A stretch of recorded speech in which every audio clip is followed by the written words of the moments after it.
Kalau siapa yang bertanya, doa apa yang paling banyak Nabi berdoa? Doa ini. Doa ini sumber daripada Al-Quran. Apa maksud dia? Rabbana, wahai Tuhan kami, atina, kurniakanlah buat kami, fid dunya hasanah, di dunia ini kebaikan.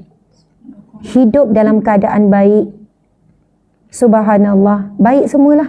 Dari sudut keluarganya baik, pekerjaannya baik, rizkinya baik, kesihatannya baik, kasih sayangnya baik, suaminya baik, anak-anaknya baik. Rabbana atina fid dunya hasanah.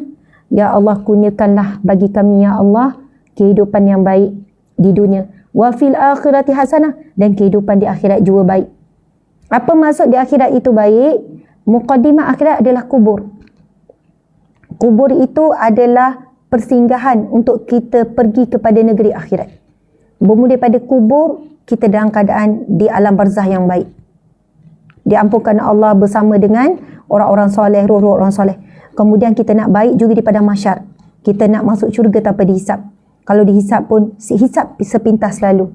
Maksudnya sekejap saja tempoh hisap. Kita nak berada di mahsyar di bawah naungan Allah. Kita nak berada di mahsyar dalam keadaan berpakaian bukan bertelanjang. Kita nak berada di mahsyar dalam keadaan nikmat Allah. Kemudian kita nak berakhir di syurga Allah yang maha baik. Jadi tuan-puan sekalian, lepas tu doa itu bersambung, Rabbana atina fid dunya hasanah wa fil akhirati hasanah wa qina azabannar, dan kami mohon perlindungan daripada azab api neraka. Mohon perlindungan daripada azab api neraka.